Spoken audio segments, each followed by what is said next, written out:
বেঁচে থাকো মা। খাবার রেডি? মায়ের পছন্দের পোলাও, ফিরনি, জর্দা সবই করেছি। আমার বিরিয়ানি? তোমার বিরিয়ানি আর আমার খিচুড়ি সেটাও করেছি। সেই স্বাদ কি আর আছে?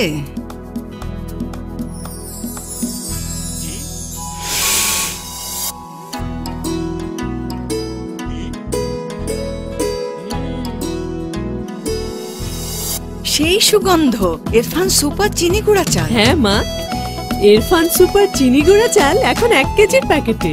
কৃষকের মমতায় ভরা উৎকৃষ্ট মানের ধান থেকে সম্পূর্ণ অটোমেটিক ডিস্টোনার এবং স্টারিং মেশিনের মাধ্যমে বাছাইকৃত শতভাগ কঙ্কর ও কালোদানা মুক্ত বাজারের সেরা চিনি গুঁড়া চাল। ইরফান সুপার চিনি গুঁড়া চালের আসল ঘ্রাণ। যুগ যুগ ধরে সচেতন গৃহিণীদের প্রথম পছন্দ। Irfan super foods limited.